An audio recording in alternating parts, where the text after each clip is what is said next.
Olá, meus amigos, nossas saudações cordiais. É com muita alegria que estamos aqui hoje para a Fraternidade Espírita Irmã Sheila, nesse formato ainda virtual, em que nós estamos psiquicamente conectados e irmanados em espírito em prol do bem, com o objetivo de fazer algumas reflexões preciosas para os momentos tormentosos que por ora nós estamos passando.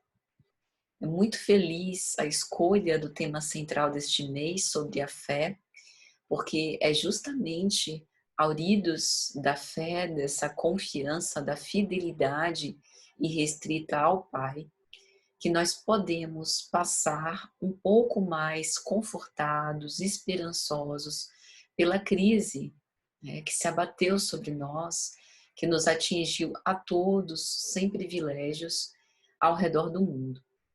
Então, rogamos aos benfeitores espirituais que nos amparem nas reflexões desta tarde, e o tema de hoje será: o maior infortúnio é sofrer a privação da fé, que é uma menção, né, a uma frase pelo espírito Meimei de uma mensagem que nós vamos ler em seguida. Então, antes de começarmos, gostaria de convocar, né, de pedir a todos, caso se sintam confortáveis, que fechem os olhos, aquietem por um momento os corações, aproveitem esse instante de pausa das atividades habituais, para que possamos pensar em Jesus. E levando assim os nossos pensamentos ao inesquecível Mestre, dizer: Senhor, nós te somos gratos pela oportunidade deste momento, de estarmos aqui reunidos para refletir em torno de um tema tão importante. Nós te agradecemos pelo dom da vida, pelo fato de conseguirmos respirar, pelo fato de conseguirmos ouvir e ver, e pela força que nunca escasseia do alto, por conta da vossa misericórdia infinita, para que possa nos sustentar em momentos difíceis. Apieda-se de nós, nosso Senhor Jesus Cristo, dando-nos sempre a coragem necessária para vencer os nossos desafios. Envolve-nos a todos com as vossas bênçãos salutares de saúde, de alegria, para que possamos prosseguir perseverantes rumo ao alvo, sem jamais esmorecer. Que o Senhor esteja sempre conosco, hoje, agora e sempre, que assim seja. Então, minha gente, vamos refletir um pouco sobre esses caracteres da fé e da privação da fé. Antes da gente começar as nossas reflexões, vamos à mensagem referida. Ela está publicada no livro Cartas do Coração, por Espíritos Diversos, psicografia de Chico Xavier. E num dado capítulo, intitulado Confia Sempre, nós temos uma preciosa mensagem pelo Espírito Meimei, quando ela vai dizer: não percas a tua fé entre as sombras do mundo. Ainda que os teus pés estejam sangrando, segue para a frente, erguendo-a por luz celeste, acima de ti mesmo. Crê e trabalha. Esforça-te no bem e espera com paciência. Tudo passa, tudo se renova na terra, mas o que vem do céu permanecerá. De todos os infelizes, os mais desditosos são os que perderam a confiança em Deus e em si mesmos, porque o maior infortúnio é sofrer a privação da fé e prosseguir vivendo. Eleva, pois, o teu olhar e caminha. Luta e serve. Aprende e adianta-te. Brilha a alvorada além da noite. Hoje é possível que a tempestade te amarfanhe o coração e te atormente o ideal, aguilhoando-te com a aflição ou ameaçando-te com a morte. Não te esqueças, porém, de que amanhã será outro dia. Uma mensagem curta, porém profunda, com proposições existenciais que a cada palavra muito bem escolhida nos mostram que nós somos espíritos imortais rumo à imortalidade. E por vezes, meus amigos, eu particularmente penso que a gente esquece disso, mesmo nós espíritas, porque ao nos defrontar com risco real de contaminação, ao passar por privações financeiras, afetivas e de outras ordens, muitas vezes nós esmorecemos, desanimamos, ficamos desesperados. Mas quem estará privado de fé, né?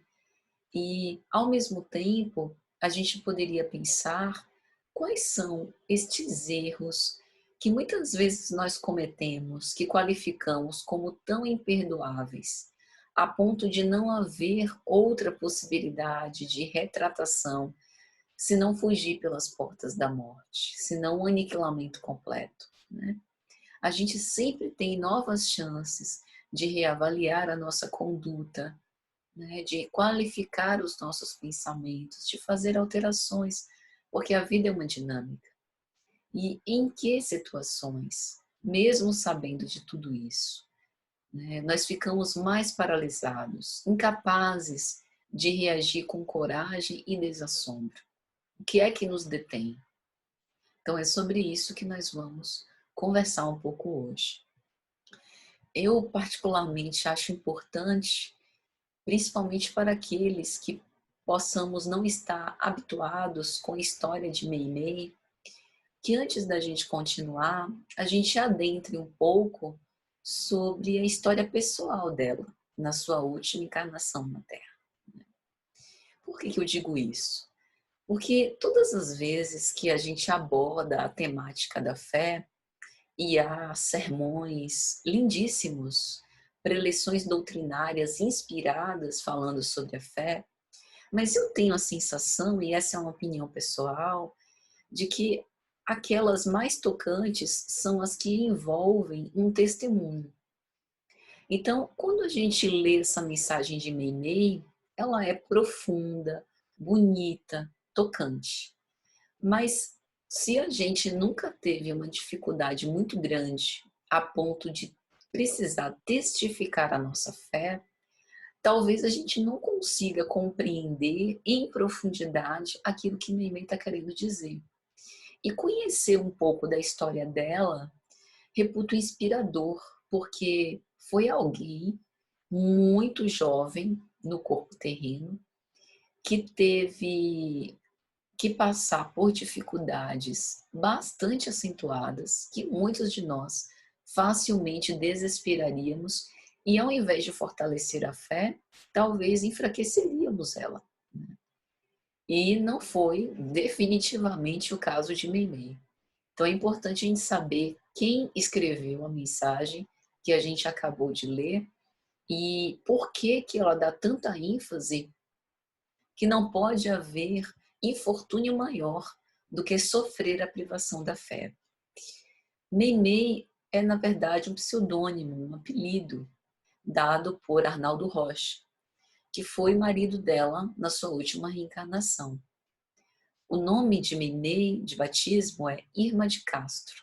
Ambos, tanto ela como Arnaldo Rocha, nasceram em 1922. Arnaldo viveu relativamente bastante.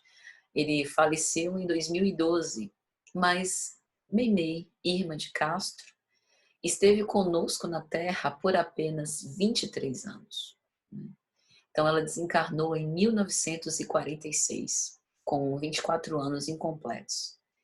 Arnaldo Rocha tinha uma irmã, Carmelita, que na família chamavam de Lilita, que namorava com um rapaz chamado Danilo de Castro. E Danilo tinha duas irmãs, Aleide e Naná, que era o apelido de família de Irma de Castro, que mais tarde ficou conhecida como Meimei. A gente vai explicar a origem desse apelido. Ela e Arnaldo foram apresentados, e a partir daí surgiu uma bonita amizade, né. Eles de vez em quando saíam para passear, conversavam muito, trocavam livros, porque os 2 eram leitores vorazes, mas nunca namoraram. Até que quando completaram 18 anos, em 1940, na festa de Natal, ele foi à casa dela, eles trocaram presentes e de lá saíram para passear. E aquele foi o primeiro momento em que eles se beijaram, né, na praça municipal de Belo Horizonte, onde eles viviam. Então eles começaram a namorar e aos 20 anos se casaram, em 1942. Vê como foi rápido. Meimei, ou Naná, ela tinha um problema renal muito sério, desde muito pequena. Teve um problema seríssimo de infecção nas amígdalas, se submeteu à cirurgia, mas pensemos, na década de 40 a medicina não era a mesma dos dias de hoje. Então, Arnaldo, inclusive, acredita que por imperícia médica, ele deixou um resto, né, de amígdala ainda, aquilo infeccionou e acabou deixando ela muito doente. E a partir disso foram aparecendo outros problemas de saúde, como hipertensão arterial, pressão intracraniana muito alta. E com o tempo, e isso foi muito rápido, Naná foi perdendo a visão. Tanto que no dia da sua morte ela sabia, né, que ia deixar a Terra, e virou-se para ele que era ateu, materialista, e disse: "Meu Naldinho", que era como ela muito docemente costumava chamá-lo. "A vovó Antonina vem me buscar e ela vai me levar para um lugar muito bonito", né. E ele dizia que achava que morreu, acabou, que não tinha vida após a morte. A mãe dela, Dona Mariana, passou a morar com eles e no dia da morte ela dizia: "A minha avó vem me buscar hoje". Ela tinha o hábito de orar, ele achava aquilo uma coisa sem propósito e no dia da morte ela pediu por última vez: "Ora comigo", né. E ele permaneceu como se fosse uma vela, né, pálida ao lado dela. Quando eles eram namorados, Arnaldo conta que ele ia com ela a um cinema na Rua Espírito Santo, em Belo Horizonte, e ao sair de uma matinê, tinha uma igreja aberta, uma igreja que ela gostava muito, de São José, e ela decidiu passar por dentro da igreja, né. E ele disse a ela: "Olha, eu te espero, você pode ir que eu vou te esperar aqui na porta". E ela o repreendeu: "Olha, quando eu te chamar para ir para algum lugar, você vai, tá bom?". E ele disse que viu um oratório e como não conhecia absolutamente nada, né, com respeito às imagens católicas, viu um homem carregando uma cruz. E ela, em posição de máxima reverência, orando a Jesus, disse, né, em voz alta: "Senhor, ajuda meu Naldinho para que ele não seja tão fanático e contrário à religião". E ele conta que eles entraram 2 vezes na igreja juntos, né. Nessa vez que ela quase o arrastou, e no dia do casamento, porque ela era católica, não espírita, né, mas ela tinha um sonho, e a mãe também, que eles se casassem na igreja. O nome Meimei vem de um livro que ambos leram, né, de um escritor chinês, um homem culto, professor. O nome do livro é Momento em Pequim, de Lin Yutang. Essa obra conta a história de uma família que vai para a América do Norte e na época que eles eram namorados, tinha um glossário chinês-português nesse livro e a tradução de Meimei, que significava a noiva bem-amada. Então Arnaldo achou justo que a partir doravante, né, aquele momento, chamasse a sua amada de Meimei. Ele disse que não gostava muito do apelido Naná. Mas o fato é que ela adoeceu muito rápido, né. 1 ano depois que eles se casaram, ela acabou falecendo, vomitando muito sangue. Segundo ele, teve uma ruptura no pulmão. E o seu falecimento, né, ocorreu no dia 1º de outubro de 1946. No dia 22 de outubro do mesmo ano, 1946, quando Meimei completaria 24 anos, se estivesse viva, houve um encontro inesperado de Arnaldo com Chico Xavier.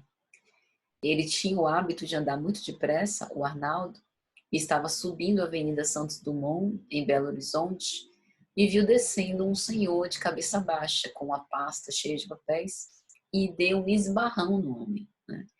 E esse homem caiu no chão, sem pestanejar, tentando catar os papéis, e naquele momento ele conheceu Chico Xavier. Chico levanta os seus olhos, né, olha bem profundamente para Arnaldo, e ele prontamente o reconhece, porque naquela época havia uma revista intitulada O Cruzeiro, que tinha publicação nacional, né, tinha uma repercussão muito grande, e saiu uma reportagem desagradável feita com Chico Xavier. Em agosto de 1944, o jornalista Davi Nasser e o fotógrafo Jean Mazon foram a Pedro Leopoldo para tentar testar os poderes mediúnicos de Chico Xavier, se fazendo passar por jornalistas americanos. Eles queriam tentar desmoralizar Chico, né? E acabaram, na matéria, dando uma visibilidade a algo negativa, mas não conseguiram desmoralizá-lo. O Cruzeiro era a principal revista do país naquela época, e isso acabou lançando o Chico nacionalmente, deixando com que ele saísse, né, de Pedro Leopoldo, ali do interiorzinho de Minas, e ganhasse o Brasil inteiro. Chico deu um livro de presente a Davi Nasser e também a Jamazon, que tinha uma dedicatória ao meu irmão de Emmanuel, como se no fundo Emmanuel desse um recado, né? De que estava sabendo exatamente quais as intenções mais profundas. Tanto que numa entrevista a posteriori, Davi Nasser disse que é por essas e outras coisas que ele tinha muito medo de se envolver nessas coisas de espiritismo, né? Então, quando Arnaldo fica diante de Chico, ele sabe exatamente quem era aquela pessoa, embora ele não acreditasse, né? Nunca tinha participado de uma sessão mediúnica. E sentiu uma vergonha danada, né? Algumas pessoas já haviam dito a Arnaldo: por que você não vai a Pedro Leopoldo, se consulta com Chico? Quem sabe ele não tem alguma carta de Meimei, mas ele era resistente. E naquele momento Arnaldo começou a chorar, como um menino. Chico toca carinhosamente, né, no rosto dele e com muita doçura, né, passa a mão também na sua cabeça dizendo: meu Naldinho, né, hoje a nossa princesinha faria 24 anos, não é, meu Naldinho? Ela tá aqui e quer falar alguma coisa para você, né? E Arnaldo conta que ficou aturdido. Era lutador de jiu-jitsu, né? E um homem passando a mão no rosto dele, na cabeça dele, chamando de meu Naldinho, que era exatamente o apelido que Meimei costumava chamar. Então ele achou que Chico estava doido, né? Mas foram para a casa do Chico, para a sessão mediúnica, né? Ele disse que foi o primeiro transe mediúnico que viu pelo Chico. Depois disso, já tinha se movimentado por mais de 100 médiuns e ouviu o mesmo jeito, através da psicofonia, o mesmo jeito de Mimê falar, aquela voz clara, bonita, né?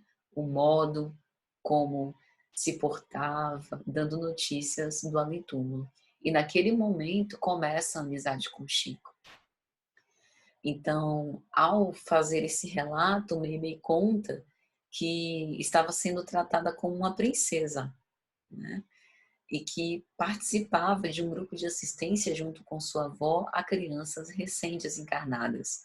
Ela que não tinha tido a oportunidade de ser mãe, não teve tempo, né? E que a maior vontade do mundo era cuidar de crianças, estava fazendo isso agora do mundo espiritual. Então, meus amigos, pense numa jovem de 23 anos que acabava de se casar, né, com um amor profundo por Arnaldo e que mal conseguiu viver essa experiência. É muito doloroso. Arnaldo, para Arnaldo especialmente também, ter ficado viúvo tão cedo. Ele se casou mais tarde, né, com outra moça, mas aquilo de certo modo foi aparando as arestas da rudeza dele, né? E é lógico que ele não permaneceu ateu, ele se converteu ao espiritismo, né? E foi um dos participantes mais ativos da nossa doutrina, do nosso movimento espírita. Então, contando essa história para dizer o quanto que a gente está diante de alguém que padeceu muito e que soube se sustentar na fé, não obstante os momentos mais difíceis. Então, eu vou trazer aqui algumas frases dessa mensagem para que juntos a gente possa refletir sobre esse infortúnio que é sofrer a privação da fé. Meimei começa a dizer, faz uma exortação carinhosa. Não percas a tua fé entre as sombras do mundo. Né? É interessante ela dizer isso, porque no sofrimento, na dor, na dificuldade, é justamente aí que a nossa fé se mostra como o recurso mais efetivo para que a gente possa vencer todos os desafios. Nas crises que a gente tem a aferição da nossa fé. Porque ter fé e confiar quando tudo vai bem é fácil. A questão é quando a gente experimenta as carências, as mais diversas, né? Então, se nós acreditamos na vida futura, por que que a gente tem, de forma exacerbada, valorizado apenas a vida presente? Se nós somos imortalistas, por que que a gente tem dado excessiva importância a fatos cotidianos que servem para ir nos ajustando, ir burilando a nossa fé e testando também a nossa confiança e a capacidade que a gente tem de perseverar no ideal. Porque o fato de ter fé, e a fé na verdade é uma construção, né, que a gente vai tijolo após tijolo edificando na nossa própria vida, não é isenção do sofrimento.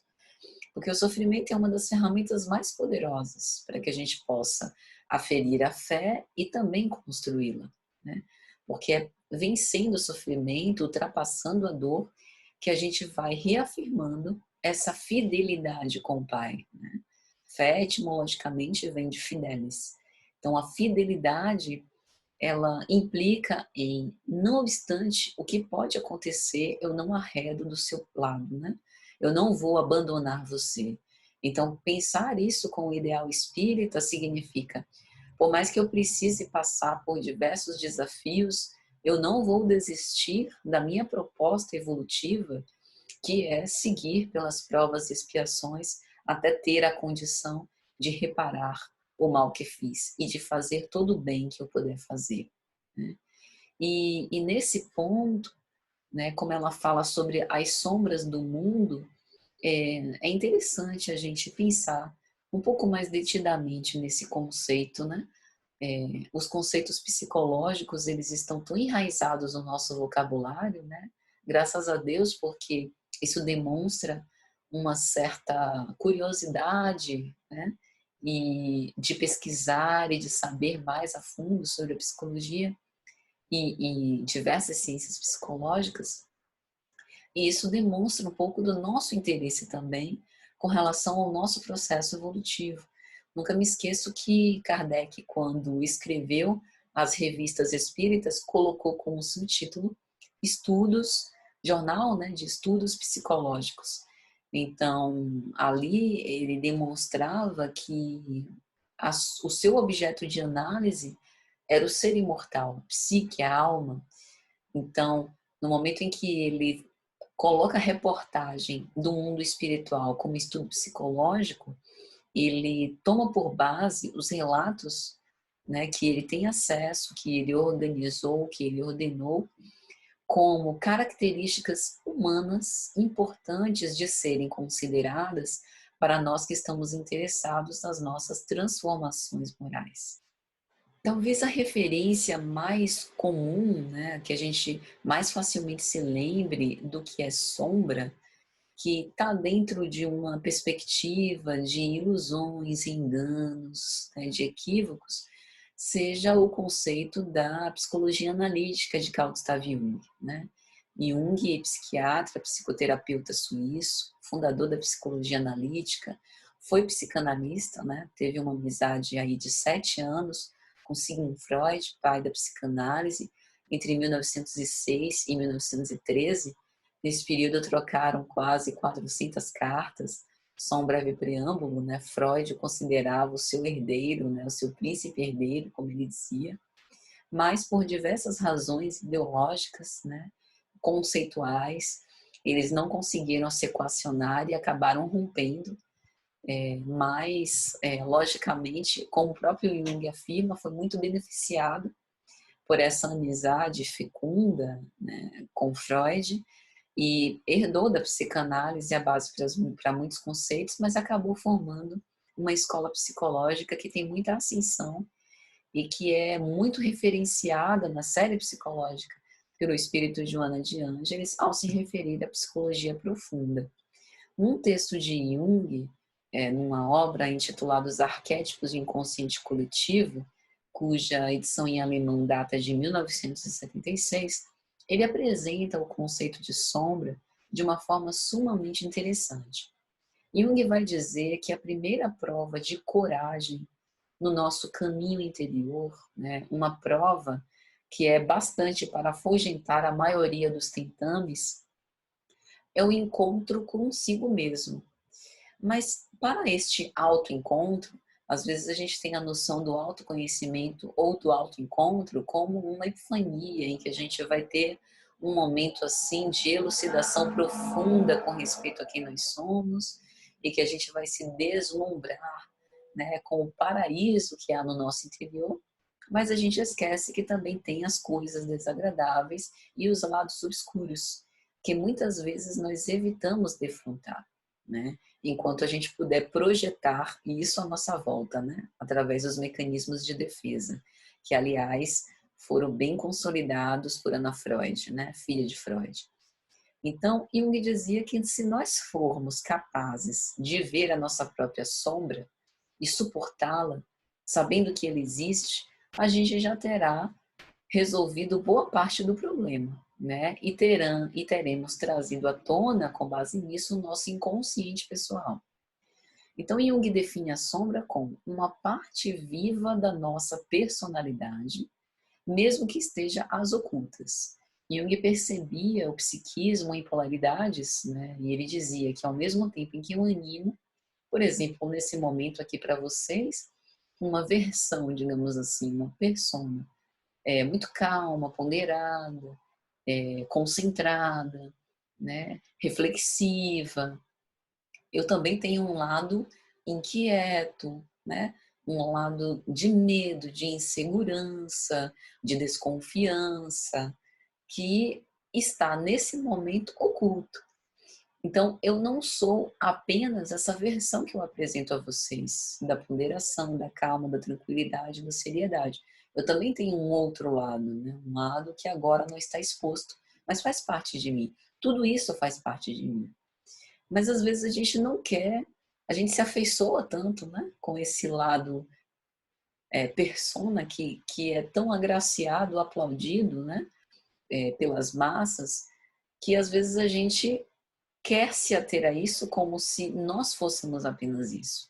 E esquecemos desse lado, digamos assim, de background, de bastidores, né? Então, por isso que ele dizia, a sombra é uma parte viva da nossa personalidade. E por isso, ela quer comparecer de alguma forma na nossa vida, né? Não é possível anulá-la argumentando, né? Não, é melhor você ficar com esse seu lado inquieto e temeroso para depois, né? Não deixa isso vir à tona. A gente até pode colocar tensões sobre isso, forçar, aparentar uma imagem, mas o inconsciente nos trai, né? E também a gente não consegue torná-la inofensiva pela racionalização. É preciso penetrar nas causas mais profundas sobre por que a sombra apresenta essas características a fim de vencê-las.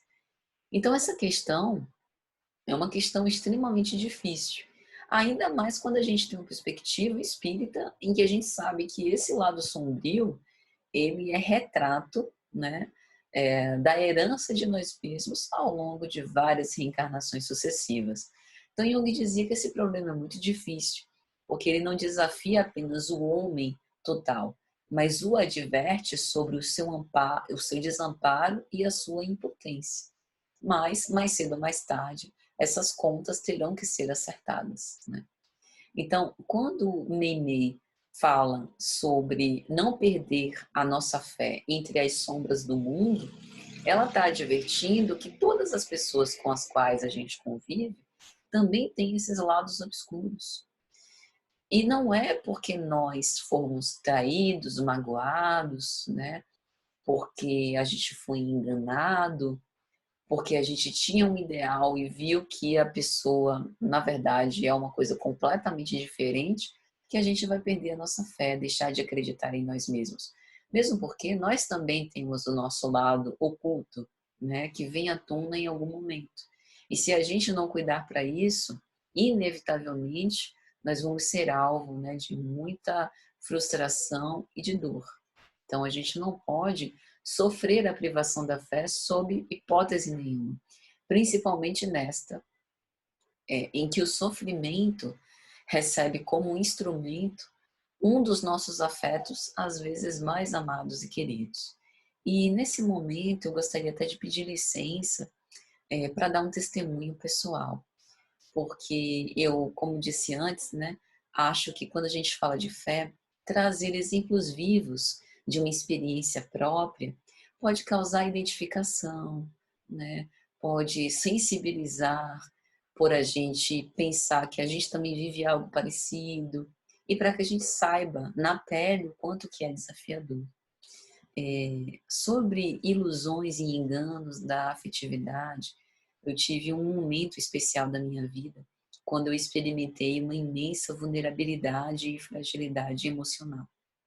Eu tinha muita sede de paz, precisava muito de conforto, tinha recorrido a diversas saídas terrenas, materiais, todas elas incapazes de me sustentar.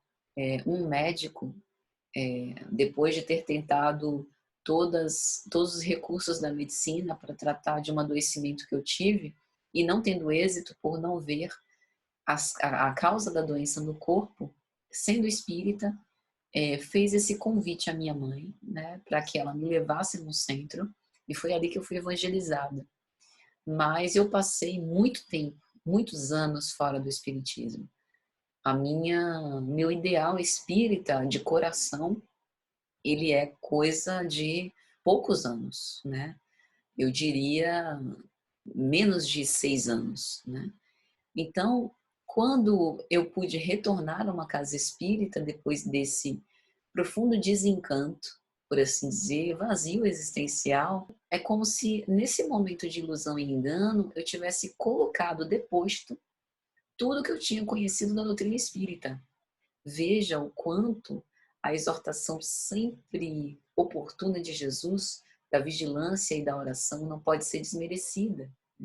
No fundo, sinceramente falando, eu acho que eu guardava a presunção de que eu poderia estar a salvo desse tipo de coisas, né? Por conta do conhecimento, por conta de tantas coisas que eu já vivi, outras desilusões, mas nós nunca estamos a salvo. Se a gente esquecer da vigilância, nós seremos presas fáceis daqueles que são falseadores da mensagem. E para esse movimento de lacerante, né, de reconstrução, eu precisei recomeçar do zero, mas jamais deixei, desde então, de trabalhar para Jesus. E aí eu passei a entender que o ideal que eu decidi abraçar na doutrina espírita é isso que me sustenta, principalmente nos momentos de provas mais acerbas. E foi me amparando nos braços fortes de Jesus que eu não perdi a fé entre as sombras dos outros, porque bastam as minhas sombras. E eu conto esse testemunho para dizer e enfatizar esse final. Bastam as minhas sombras. Depois de passar por isso, eu pude testificar a minha fé e o quanto que sou forte.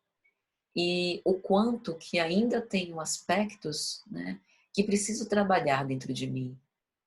E a importância que eu devo dar a isso, como móvel evolutivo.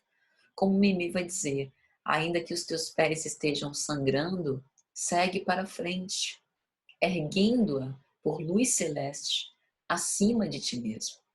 Nós sempre passaremos por dificuldades.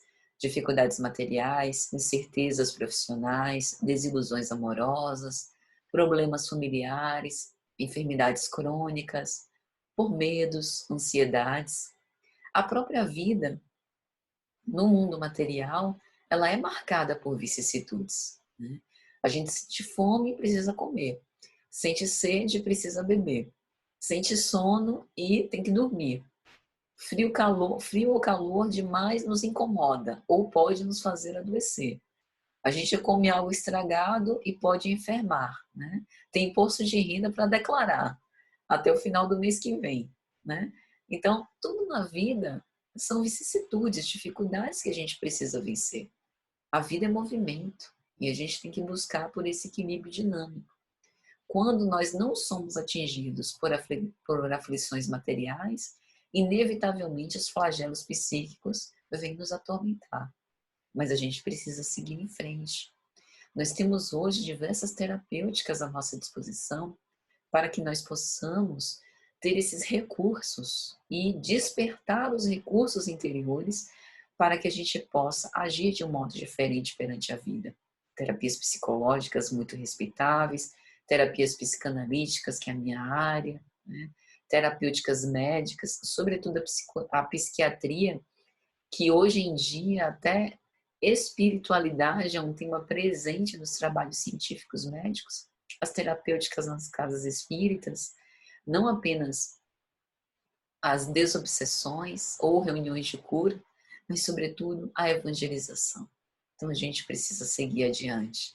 Como o Meimei nos adverte, crê e trabalha, esforça-te no bem e espera com paciência, tudo passa. E tudo se renova na terra, mas o que vem do céu permanecerá. Divaldo psicografou uma obra pelo espírito Joana de Ângeles, Luz nas Trevas.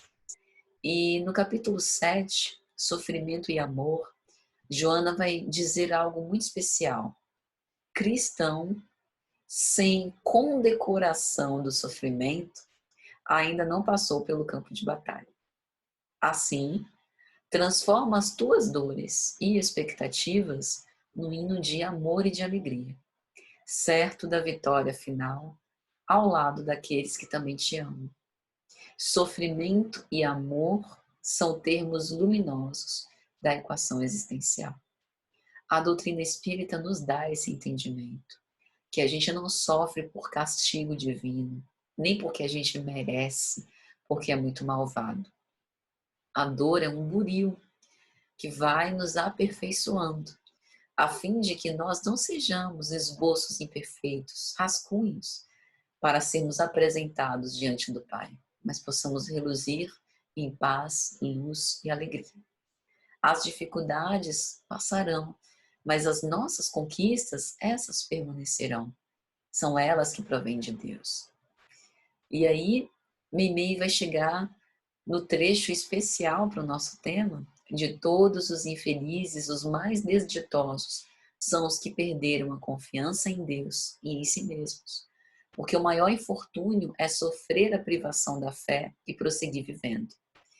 Em O Evangelho segundo o Espiritismo, capítulo 19, recomendo fortemente a leitura para esse mês aqui da FEIS, A Fé Transporta Montanhas, especialmente no item 7, a fé religiosa, condição da fé inabalável, vai haver um texto com a seguinte reflexão.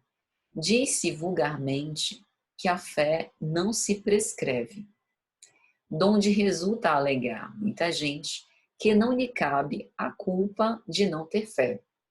Se a gente observar apenas com o olhar materialista, é isso mesmo. Se a nossa existência tivesse se iniciado quando a gente nasceu nessa vida, de fato, não ter fé não seria culpa nossa. Mas considerando que nós somos herdeiros de nós mesmos, a gente vê que a fé não se prescreve nem se impõe, né? Ela se adquire por conquista pessoal. E não há ninguém que esteja impedido de possuí-la, mesmo entre os mais refratários, se decidirem ter fé. Eu acho que o exemplo mais clássico com respeito a isso é do próprio Arnaldo Rocha, ateu, materialista, passa por uma dor acerba na sua existência e, através da sessão mediúnica, em que Memei se comunica, né, pela psicofonia, ele poderia escolher não acreditar. Não, isso é uma farsa. Vocês estão emulando aquilo que, o modo como a minha mulher costumava dizer. Vocês devem ter pegado informações de algum membro familiar. Não acredito. E simplesmente se recusar, né? Mas houve uma ressonância interna naquele momento e ele decidiu crer.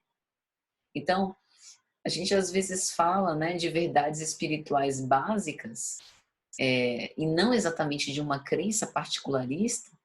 Não é a fé que vai procurar os homens para que eles possam desenvolvê-la, mas é o homem, à medida das suas experiências, que cumpre ir ao encontro da fé. E se buscarem, vão achá-la sem sombra de dúvida. Em algumas pessoas, esse sentimento parece inato, né? Como se uma pequena centelha bastasse para desenvolvê-la. Mas essa facilidade de assimilar as verdades espirituais, que no capítulo 17 Kardec colocou como um senso moral aguçado, é sinal evidente de um progresso anterior.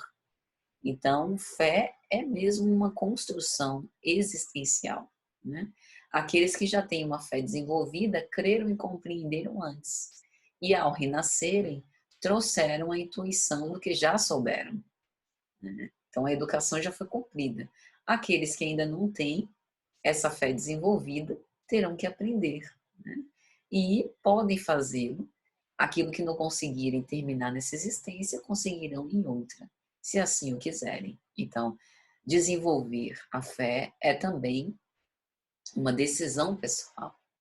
E aí, Meimei, já partindo para o encerramento, vai dizer: eleva, pois, o teu olhar e caminha, luta e serve, aprende e adianta-te, brilha a alvorada além da noite.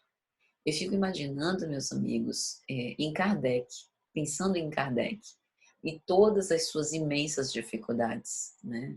Os contraditores, aqueles que queimaram os seus livros, que eram contra a difusão da mensagem, que acabaram fazendo uma propaganda dela.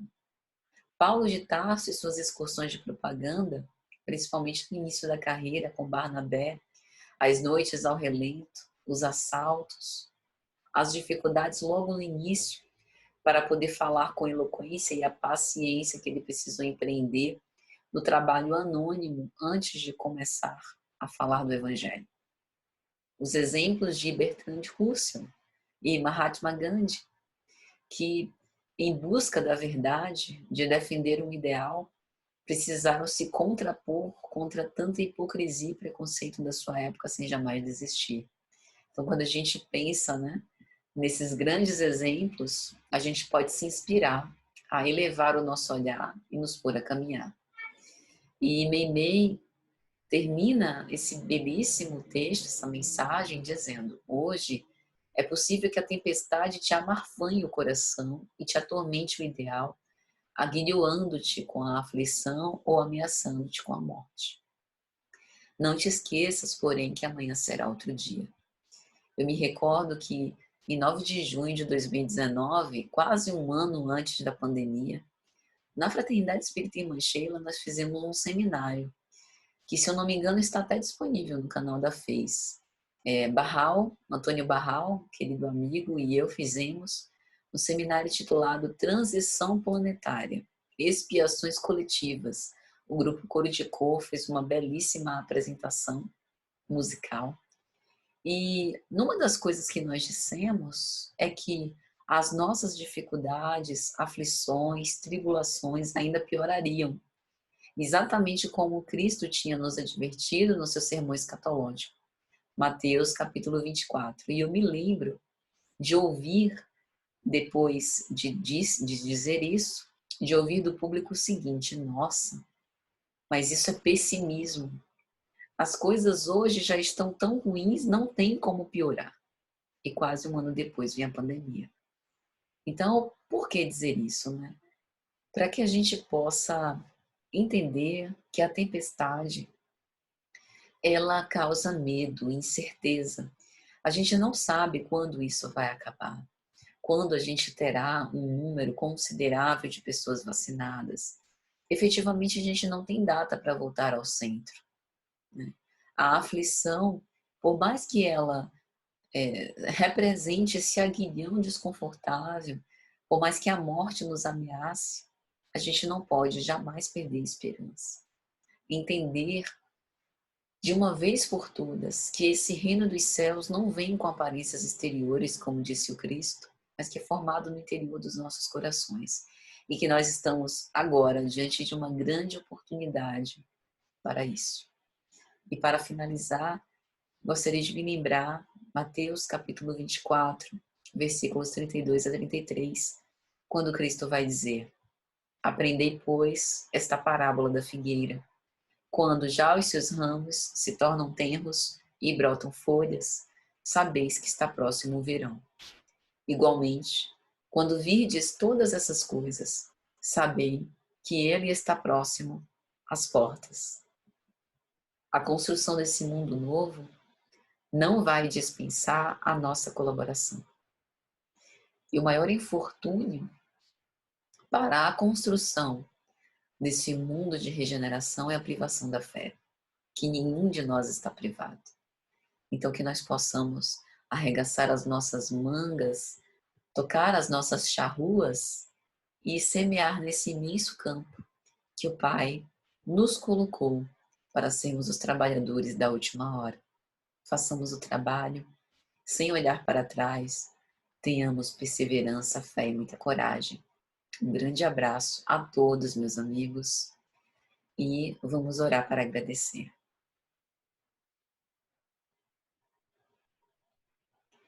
Senhor Jesus, nós te agradecemos pela tua presença, como sempre, pelo teu exemplo, pelo teu amor. Te pedimos, envolve-nos a todos com as tuas bênçãos de paz e de misericórdia, para que nós possamos sair mais fortalecidos e em paz. Vem ter conosco pela necessidade que temos, hoje, agora e sempre. Que assim seja. Um grande abraço, então, meus amigos, e até a próxima, se Deus quiser.